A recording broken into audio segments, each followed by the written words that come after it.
Question number one.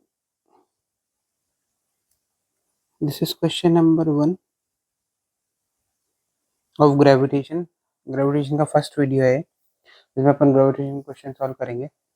तो question है जो 2024 का, 2024 से स्टार्ट कर रहा हूँ, 2024 से अपन 2023 2022 इस ऑर्डर में जाएंगे।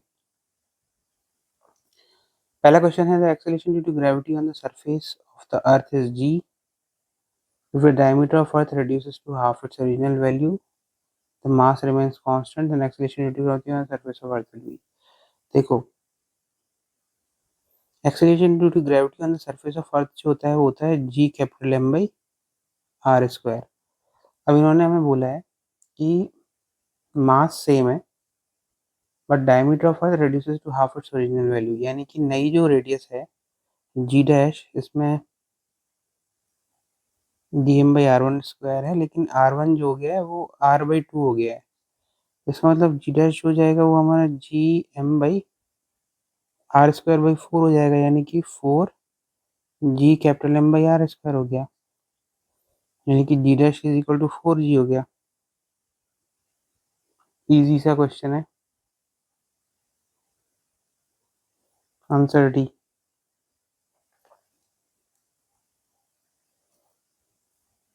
ये है question number two. The acceleration due to gravity on the surface of earth is G. ये तो सेम ही क्वेश्चन है। ये है question number two. At what distance above and below the surface of earth a body will have the same weight. अब देखो, हमें पता होता है कि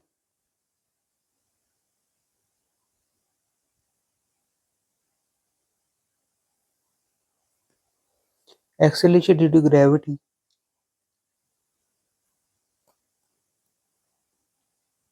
ये अर्थ है ना।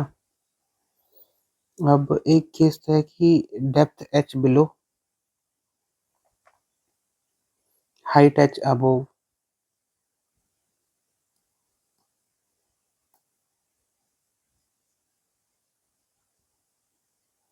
यहाँ पर दोनों की इसकी वैल्यू जी1 है, इसकी वैल्यू जी2 है।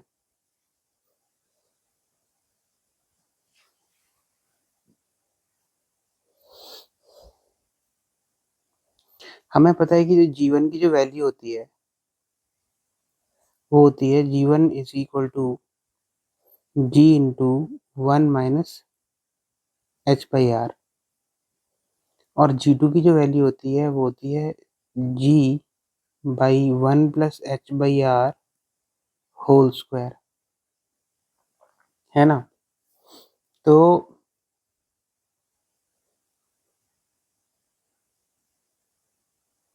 ये दोनों सेम बोला है, यानी कि G one is equal to G two है। जब इसको रिलेट करोगे आपस में तो G by one plus H by R whole square is equal to G into one minus H by R हो जाएगा। ये कैंसिल हो गया। One is equal to one plus H by R into one minus H square by R square हो गया। ठीक है, अब क्या करो, सिंप्लिसिटी के लिए एच बाई आर को टी मान लेते हैं, तो one is equal to one plus T into one minus T square हो जाएगा। इसको सॉल्व कर लेते हैं, one minus T square plus T minus T cube is equal to one हो गया। वन वन कैंसिल आउट हो गया, तो T into T square plus T minus one is equal to zero हो गया। T is equal to zero तो हो ही नहीं सकता, T square plus T minus one is equal to zero हो गया, यानी कि T is equal to minus B plus B square plus four A C by two A, यानी कि T is equal to minus one plus root five by two. पर हमने T क्या लिया था, वो एच बाई आर लिया था, तो इससे हमारा आंसर क्या आ गया, H is equal to R into root five minus one upon 2, D option. ये है क्वेश्चन नंबर 3। इस क्वेश्चन में हमें क्या दिया हुआ है, a planet takes 200 days to complete one revolution around the sun. If the distance of the planet from the sun is reduced to 1/4 of the original distance, how many days it will take to complete one revolution? देखो, 1 revolution 200 days में करता है, यानी कि हमारा जो time period दिया हुआ है T1 वो 200 डेज दिया हुआ है। हमें पता है कि केपलर्स थर्ड लॉ के अकॉर्डिंग टी स्क्वायर जो होता है वो आर क्यूब के प्रोपोर्शनल होता है। तो T1 square by T2 square is equal to R1 cube by R2 cube होना चाहिए। T1 200 डेज है, T2 हमें पता करना है। R1 मान लेते हैं, R1 is equal to R था, R2 is equal to R/4 हो गया है, तो इसको यहाँ डाल देते हैं। 200 square by 2 square is equal to R cube by R/4 whole cube, which is R cancel कर दो,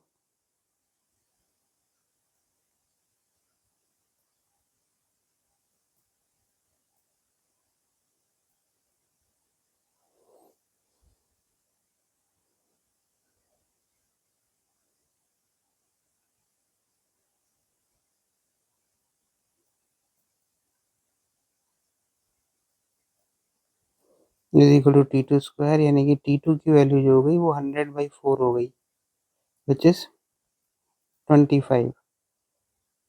25 डेज होना चाहिए हमारा सेकेंड टाइम पीरियड।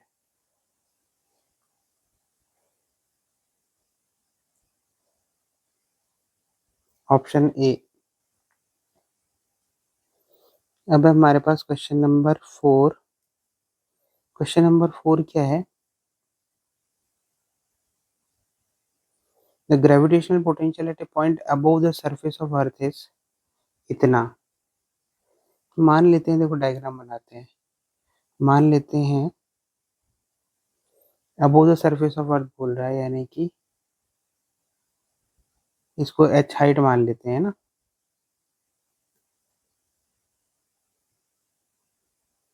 ये इसकी रेडियस होगी,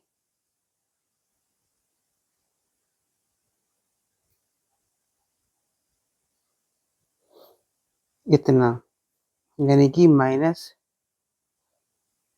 capital G capital M by R plus H is equal to हमें दिया हुआ है -5.12 इंटू 10⁻⁷। पहला रिलेशन हो गया। And the acceleration due to gravity at that point is 6.4 metre पर सेकेंड स्क्वायर, यानी कि ये है GM by R plus H whole square. ये हमें दिया हुआ है 6.4। Assume that the mean radius of the earth is 6,400 kilometers. The height of this point over the surface of the earth is, अच्छा,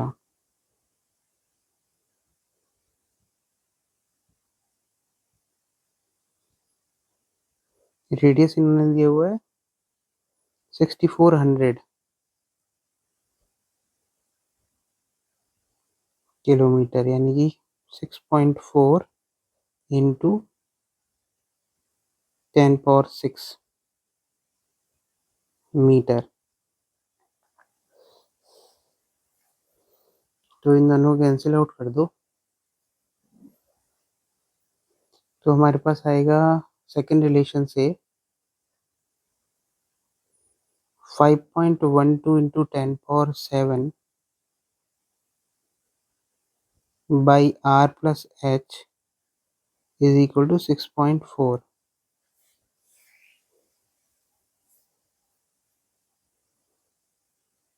R plus H is equal to 5.12 into 10⁻⁷ by 6.4। H की value निकालना है, तो वो अपन निकाल लेंगे। h is equal to क्या होना चाहिए, 5.12 इंटू 10⁻7/6.4 माइनस 6.4 इंटू 10⁻6। अब देखो 5.12 डिवाइडेड बाई 6.4 जो होता है वो 0.8 होता है, यानी 8 इंटू 10⁻6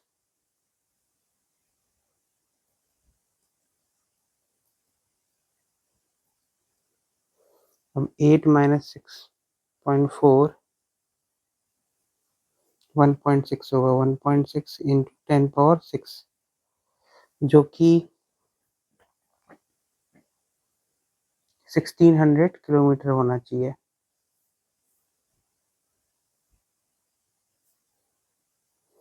तो हमारा जो आंसर है वो 1600 किलोमीटर हो जाएगा। ए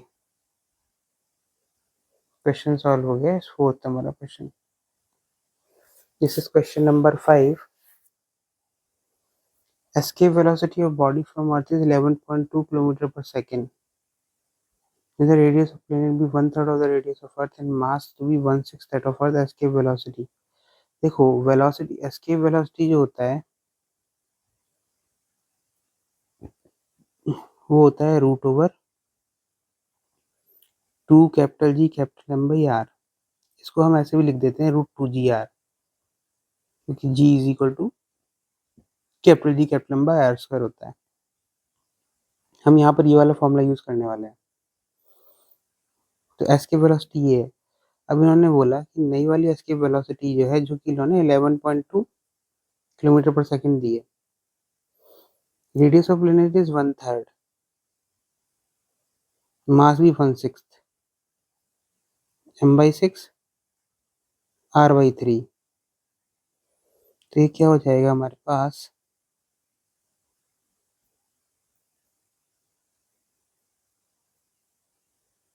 1/2 हट गया, यानी कि